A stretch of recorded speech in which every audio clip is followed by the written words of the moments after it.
Hi friends, I am Abhishek. Welcome to my YouTube channel the ocean of Shiksha. तो अभी जो हमारा वीडियो डिस्कशन चल रहा है वो चल रहा है क्लास 12th का, जो हमारा फर्स्ट बुक है कंटेम्प्रोरी ऑफ वर्ल्ड पॉलिटिक्स। उसका हम सेकंड चैप्टर डिस्कस कर रहे हैं। आज हमारा लेक्चर 3 रहने वाला है। लेक्चर 1 और लेक्चर 2 ऑलरेडी हमने इसमें डिस्कस कर लिया है। लास्ट वीडियो में जो हमने टॉपिक डिस्कस किया था वो डिस्कस किया था कि जो यूएसएसआर का जब विघटन हो गया था उसके क्या कारण हमें देखने को मिले थे, किन कारण से यूएसएसआर का विघटन हुआ था और उसके क्या परिणाम देखना, यानी कि क्या परिणाम निकल के आए थे, उस पर डिस्कस किया था। फिर हमने डिस्कस किया था कि शॉक थेरेपी, उसके फीचर्स के बारे में, एडवांटेज डिसएडवांटेज के बारे में। फिर शॉक थेरेपी की क्या रिजल्ट्स निकल के आए थे, उस पर भी डिस्कस किया था। आज हम डिस्कस करेंगे tensions and conflict in former Soviet Republic, और फिर बात करेंगे कि India and post communist country, यानी कि यूएसएसआर का जब विघटन हो गया, यानी कि विघटन हो गया, उस टाइम पे इंडिया के साथ कैसे रिलेशंस थे, विघटन होने के बाद इंडिया के साथ कैसे रिलेशंस रहे, इन सबको हम डिस्कस करेंगे। और अब मैं ये बता दूं कि जो हमारा वीडियो सीरीज का जो पैटर्न है वो किस तरह से चल रहा है। क्लास 6 से लेकर के 11th क्लास की जो फर्स्ट एंड सेकंड, ये दोनों बुक आपकी कंप्लीट की जा चुकी है और ये वीडियो अपलोडेड है, आप प्ले लिस्ट में जाकर के देख सकते हैं। हर संडे को हम क्या करते हैं, 27 year UPSC prelims questions paper discuss करते हैं, जो कि यूपीएससी ने 1995 से लेकर के 2021 तक में पूछा है, जो कि हमारा कुछ यूनिट में डिवाइडेड है, 4 से 5 यूनिट में डिवाइडेड है। अभी हमारा यूनिट फर्स्ट चल रहा है, जो कि है हमारा हिस्ट्री का। हिस्ट्री में हमने एशियंट, मिडिवल और मॉडर्न, ये तीनों कंप्लीट कर लिया है। अभी हमारा चल रहा है इंडियन नेशनल मूवमेंट। इस लास्ट संडे हमने 2001 से लेकर के 2003 तक के क्वेश्चंस को डिस्कस किया था।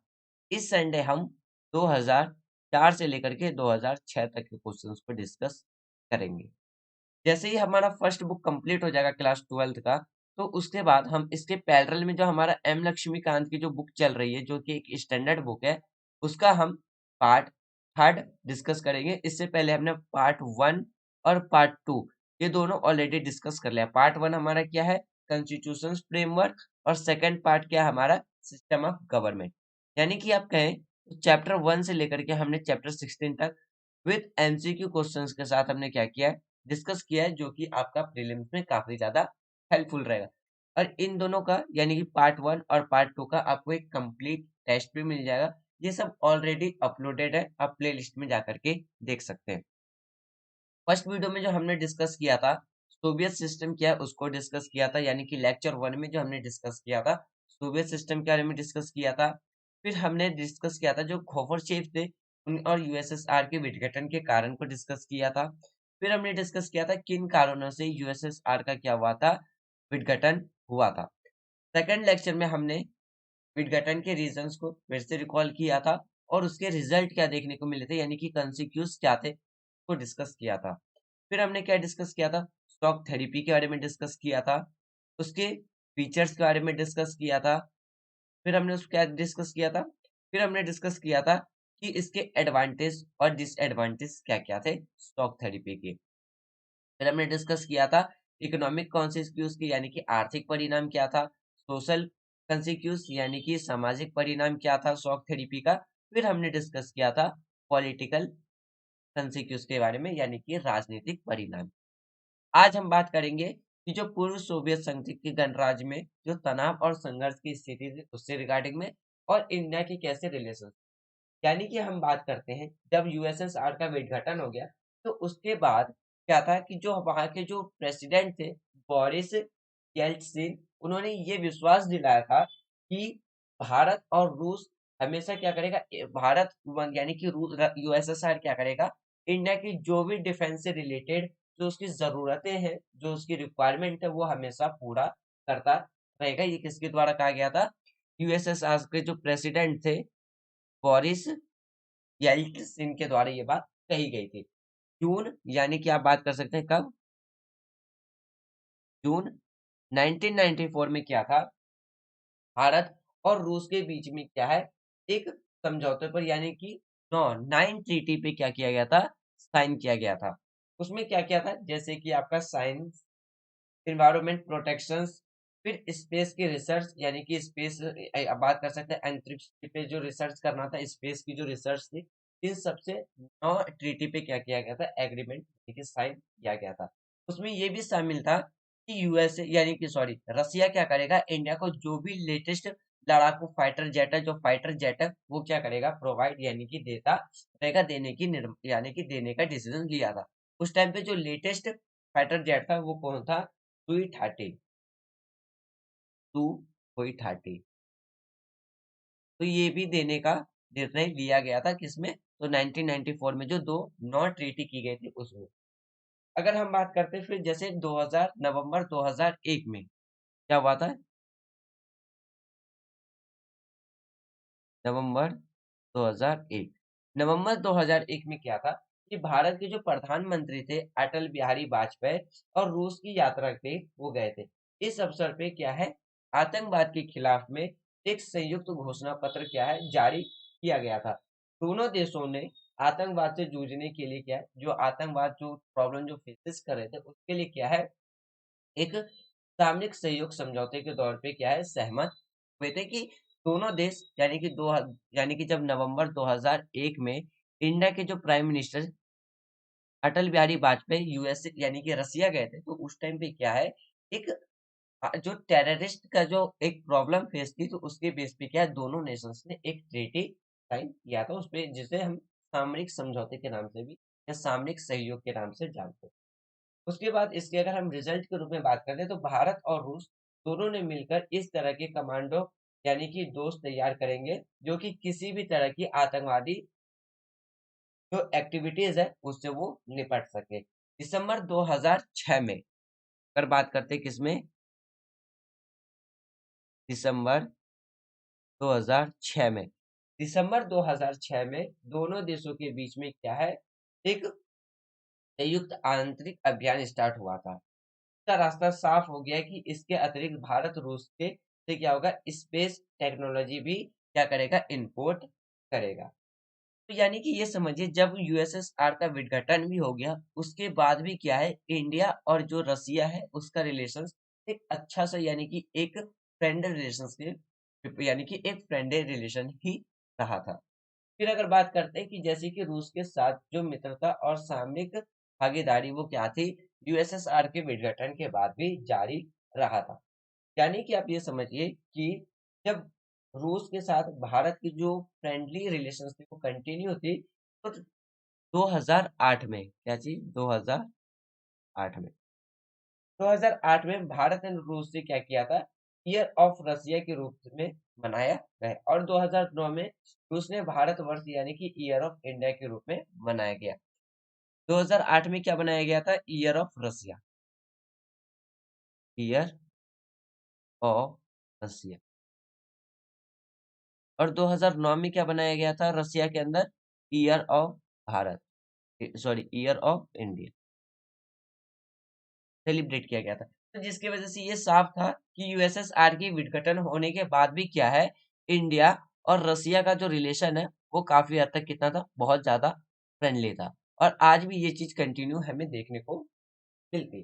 फिर 2010 में क्या है, जो वहां के जो यानी कि प्रेसिडेंट थे दिमित्री यानी कि दिमित्री मेवदेवे, उन्होंने भारत की यात्रा की थी, और भारत और रूस दोनों ने मिलकर क्या है, 5 जनरेशन यानी कि अगर हम बात करते हैं 5th जनरेशन के लड़ाकू विमान बनाने की योजना बनाई थी।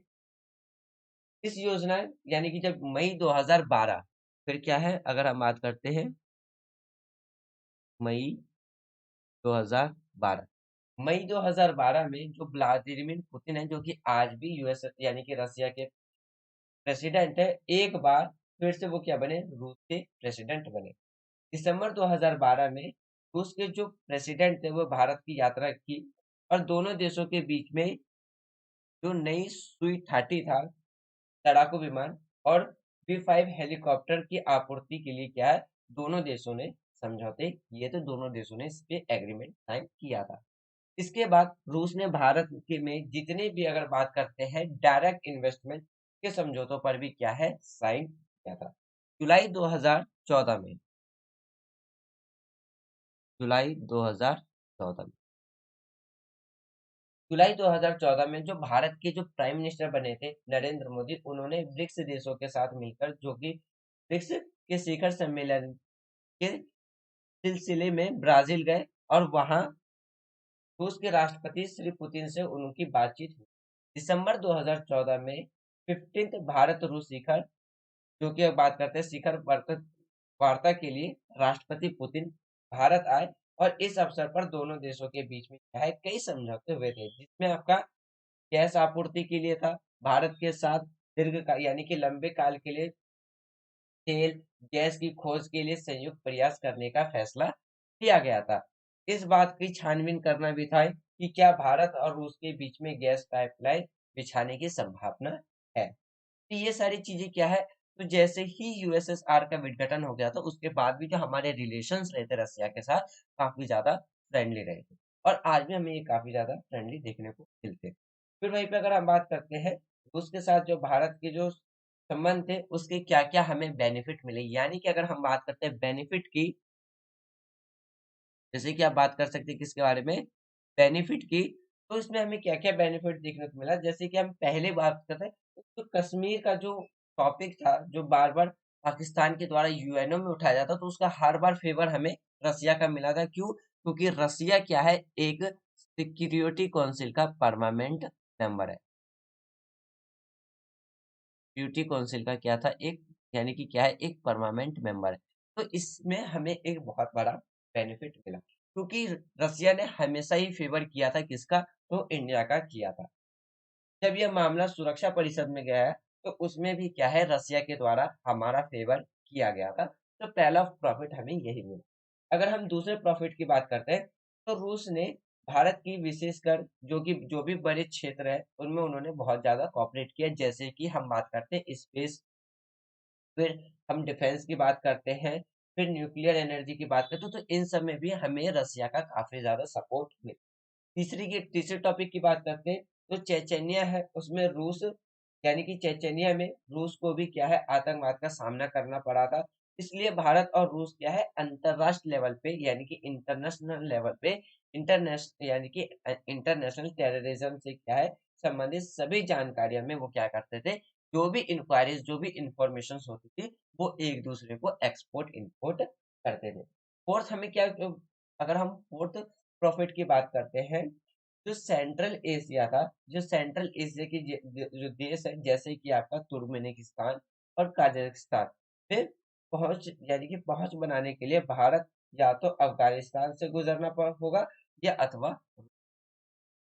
अगर हम फिफ्थ प्रॉफिट की बात करते हैं, तो भारत अपनी जो भी सिक्योरिटी इक्विपमेंट है, यानी कि जो भी डिफेंस से रिलेटेड इक्विपमेंट है, वो क्या है, अधिकांश जो भी उसके जो इक्विपमेंट है डिफेंस के रिलेटेड, हम कहाँ से आपूर्ति करने लगे, जैसे कि आपका टैंक हो गया, फाइटर जेट हो गया, तो ये सब हमें कौन प्रोवाइड कराने लगा, तो रसिया के द्वारा प्रोवाइड कराने लगा।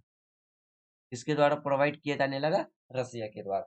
ये कुछ बेनिफिट हमें मिले, यानी कि रसिया के साथ अपने फ्रेंडली रिलेशंस रखने के।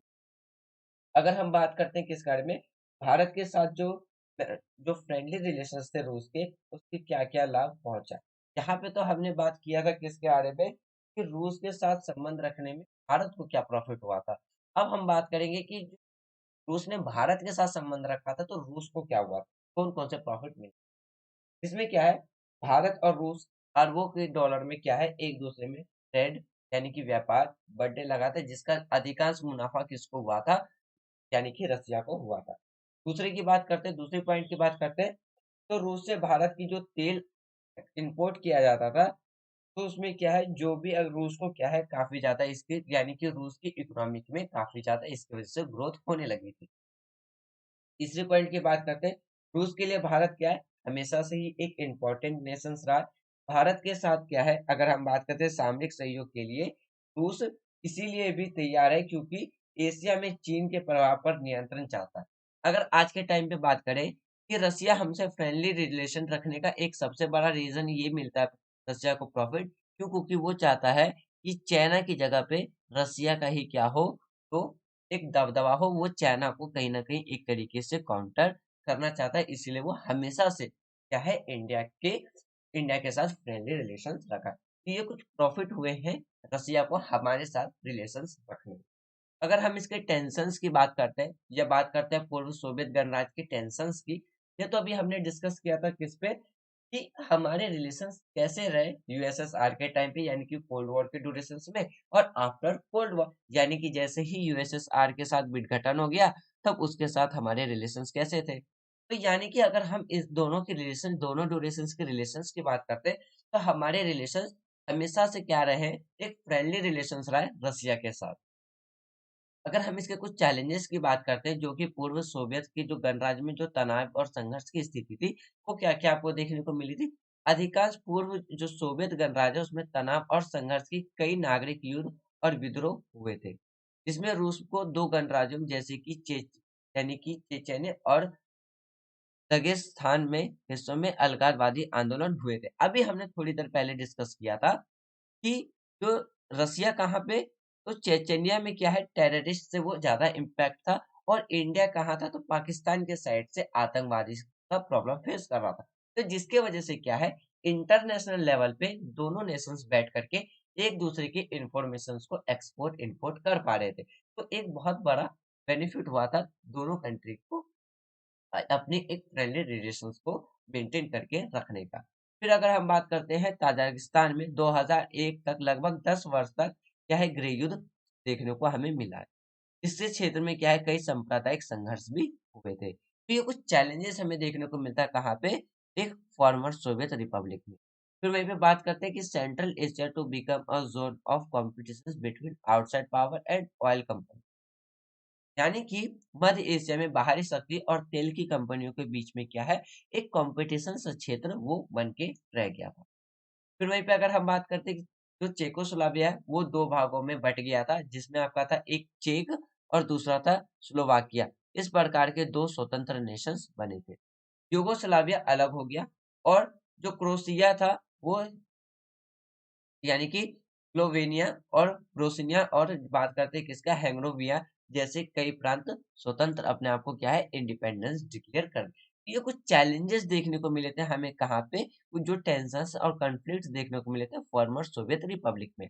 और अभी थोड़ी देर हमने पहले डिस्कस किया था कि जो कम्युनिस्ट कंट्री है जिसमें हमारा रसिया भी क्या है, एक कम्युनिस्ट नेशन है। क्या है, एक कम्युनिस्ट नेशन। तो उसके साथ हमारा रिलेशन कैसा रहा था, अभी हमने यहीं पे थोड़ी देर पहले डिस्कस किया। अगर अब बात करते हैं जैसे कि केंद्र एशिया में जो भी गणराज्य देश है, उसके साथ भारत के संबंध कैसे थे? अगर हम उसके अकॉर्डिंग बात करते हैं, तो रूस के संग के अलावा क्या है, जो केंद्र एशिया जिसमें आपका क्या था, काज़ाकिस्तान, उज़्बेकिस्तान, तुर्कमेनिस्तान के साथ क्या है, भारत के संबंध गहरे और क्या है, काफ़ी ज़्यादा डीपली रहे।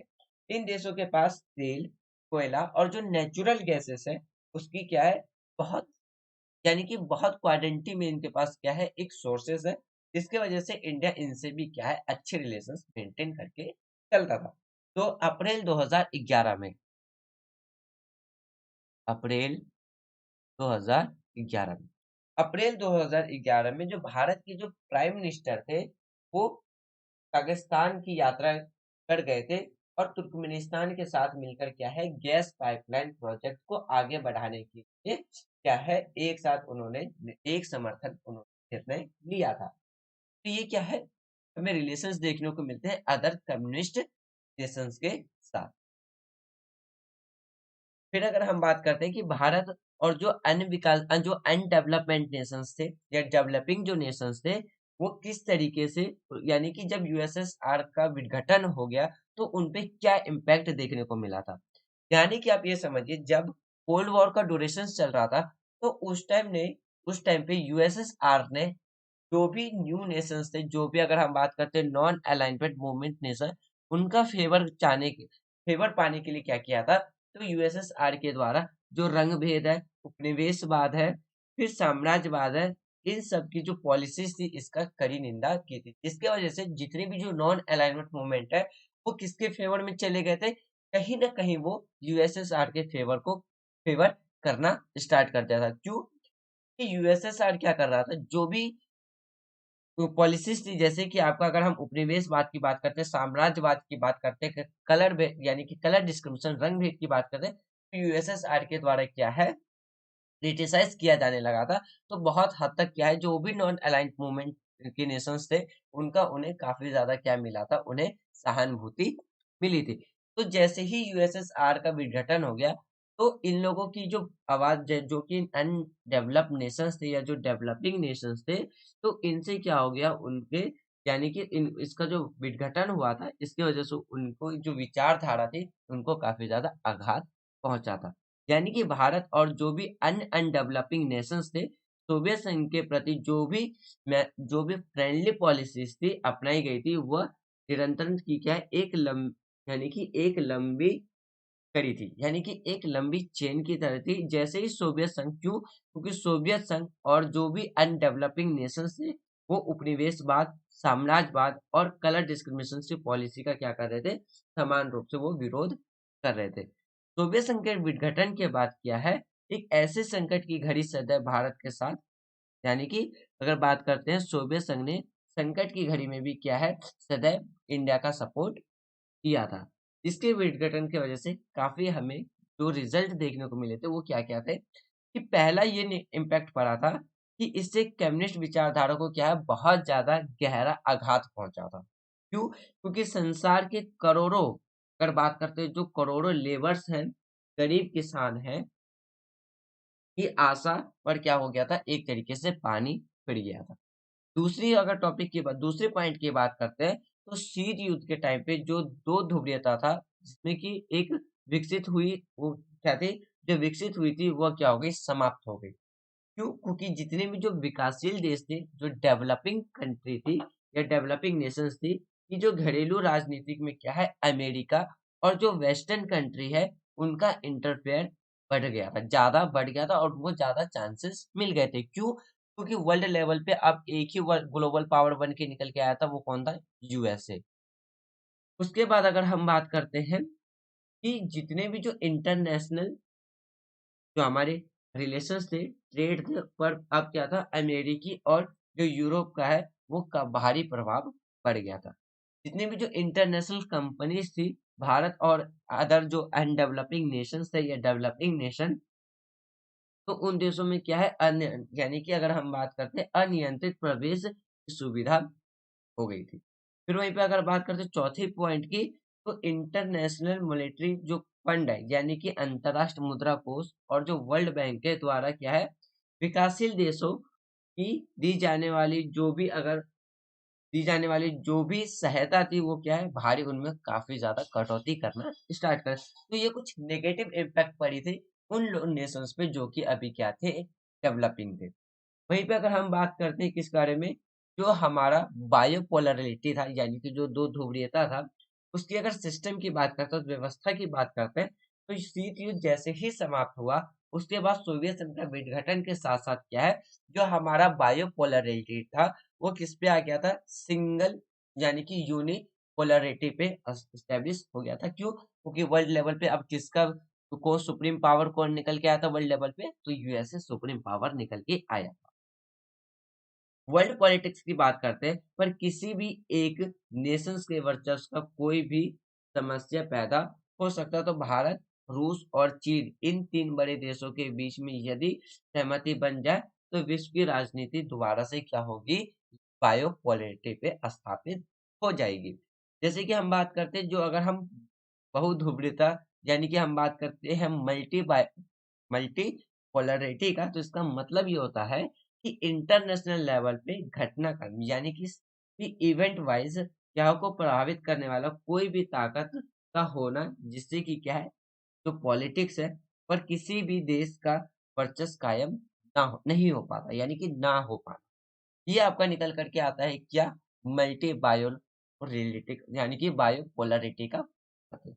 इसमें आपके क्या है, एक सामूहिक सुरक्षा देखने को मिलती है, क्षेत्रीय ताकतों और क्षेत्रीय संगठनों को ज्यादा मान्यता दी जाती है, बातचीत और शांतिपूर्ण, यानी कि पीसफुली क्या है, द्वारा क्या है, संघर्ष, जो भी स्ट्रगल है, उसको का समाधान, यानी कि सॉल्यूशंस निकाला जा सकता है, स्वतंत्र विदेश नीति हो सकती है, और अगर बात करते हैं, तो संयुक्त राष्ट्र और सुरक्षा परिषद को शक्ति संपन्न बनाया जा सकता है। तो ये अगर अगर हम बात करते हैं किसके बारे में, मल्टीपोलरिटी के, तो ये कुछ इसके बेनिफिट्स हमें देखने को मिल सकते हैं। तो फ्रेंड्स ये था हमारा आज का डिस्कशन जिसमें हमने अपना चैप्टर 2 कंप्लीट कर लिया है। नेक्स्ट वीडियो में हम चैप्टर 3 थर्ड डिस्कस करेंगे जो कि होगा हमारा USA has a money in the world politics, यानी कि विश्व स्तर पर यूएसए का वर्चस्व हम डिस्कस करेंगे।